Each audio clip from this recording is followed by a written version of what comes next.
Une équipe de tireurs d'élite américains a pour mission d'extraire d'Irak le chef d'une faction terroriste. Cet Irakien a demandé la protection des soldats américains parce qu'il pense être en possession d'informations cruciales qui leur sont favorables. Dans le même temps, nous voyons plusieurs membres de l'organisation extrémiste se diriger furtivement vers le point de rencontre. De toute évidence, ils n'ont pas l'intention de laisser leur chef tomber entre les mains des soldats américains sans se battre. Leur objectif était clair, entraver les opérations des soldats américains et le but premier était de neutraliser l'équipe de tireurs d'élite. Dans une manœuvre stratégique, le groupe terroriste a réussi à localiser et à éliminer l'un des tireurs d'élite. Au fur et à mesure que la situation s'aggrave, ils parviennent à coincer l'équipe, laissant Frank, le chef des tireurs d'élite américains, devant le seul choix possible, celui de recourir à une mesure improvisée et drastique, l'exécution du chef terroriste et de sa famille. 10 ans se sont écoulés depuis ce funeste incident. Frank, qui a depuis longtemps pris sa retraite du service militaire, ne nie pas que l'incident de la fusillade est toujours présent dans ses pensées, un fardeau trop lourd pour être partagé avec qui que ce soit. Ayant quitté les forces armées, Frank consacre désormais une grande partie de ses journées à s'occuper de son garage, son gagne-pain. Le soir venu, Frank, qui vit désormais avec sa femme Cassie et sa belle-fille Shannon, se retrouve autour de la table pour le dîner. Au cours du repas, Cassie a exprimé son désir de passer un week-end avec Shannon et Frank. Cependant, lorsque Frank explique qu'il doit livrer en personne la voiture récemment réparée d'un client, Cassie insiste pour l'accompagner. Malgré ses réserves, Frank finit par céder à la demande insistante de Cassie, lui permettant de l'accompagner avec Shannon. Cette décision le laisse quelque peu inquiet, car le client en question n'est autre qu'un ancien associé, devenu un seigneur du crime bien connu. Une fois arrivé à la résidence du seigneur du crime, une série d'événements inattendus se produisent. Suite à des circonstances imprévues, Frank se retrouve confronté à l'un des hommes de main du seigneur du crime, ce qui donne lieu à une intense altercation. Peu après, un homme nommé Lazarus, connu comme le bras droit du seigneur du crime, apparaît rapidement sur les lieux et prend immédiatement les choses en main. Lazarus escorte alors Frank à la rencontre du redoutable seigneur du crime, Léo. De manière surprenante, Frank reçoit une enveloppe remplie d'argent, bien plus que ce qui était nécessaire pour réparer la voiture. Il devient évident que Léo avait intentionnellement fourni une somme excessive, laissant entrevoir son arrière-pensée, il voulait inciter Frank à revenir à son service, cette fois en tant que tueur à gages. Surprenant, Léo insiste et remet l'enveloppe d'argent avant de laisser partir Frank. Cependant, le désir de Léo de rejoindre les rangs est resté dans l'esprit de Frank. Cependant, la présence retrouvée de sa famille pèse lourdement sur son esprit. À la nuit tombée, Frank reste scotché devant la télévision, absorbant un programme relatant la tragique nouvelle de la fille de Léo, victime d'un délit de fuite et décédée prématurément. Cette révélation affecte profondément Frank, qui sait à quel point Léo tient à sa fille. Très vite, Lazarus rend visite à Frank et lui transmet un message de la part de Léo lui-même. Le seigneur du crime demande à Frank de l'aider à venger la perte de sa fille bien-aimée. Cette tournure inattendue des événements place Frank face à un dilemme moral. Dans un premier temps, Frank refuse fermement, réticent à l'idée de réintégrer le dangereux univers des gangsters. Cependant, face à l'ultimatum menaçant de Lazarus, il n'a pas d'autre choix. Pendant ce temps, Cassie observe l'arrivée de Lazarus et des hommes de main de Léo à leur domicile et s'interroge sur cette visite inopportune. Frank choisit de lui cacher les détails, ce qui provoque sa frustration et une gifle impulsive. Malgré sa colère, Frank reste déterminé et part avec Lazare, laissant derrière lui une Cassie déconcertée.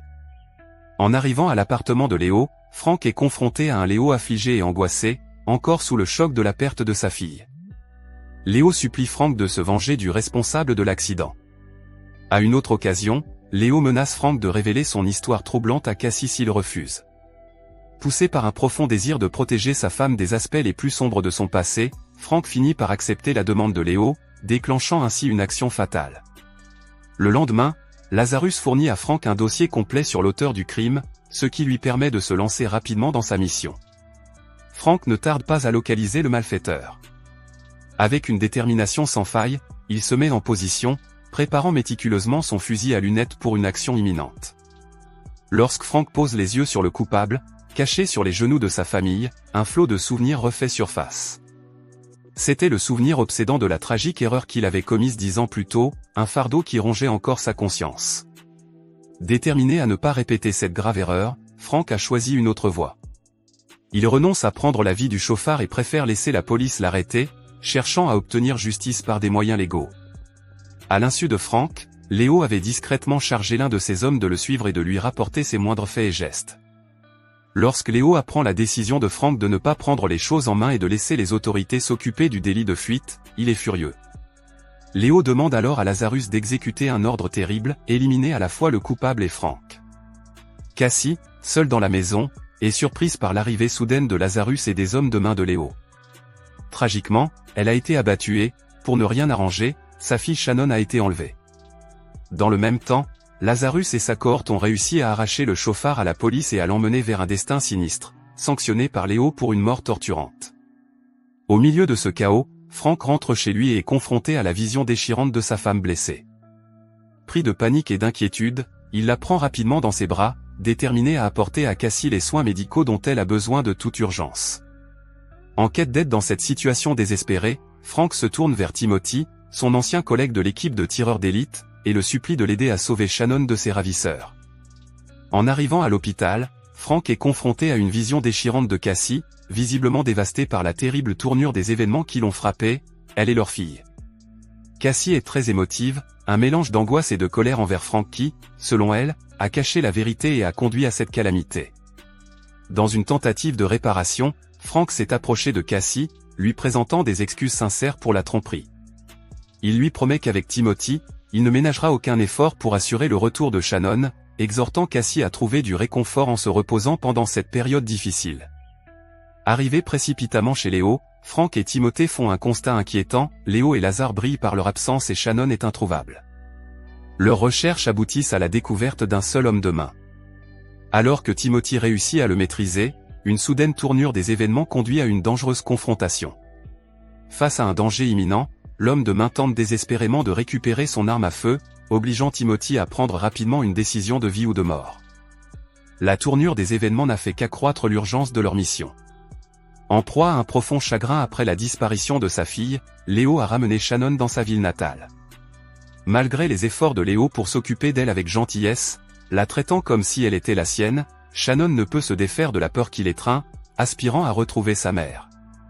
Pendant ce temps, Martha, la femme de Léo, est de plus en plus bouleversée par les actions de son mari.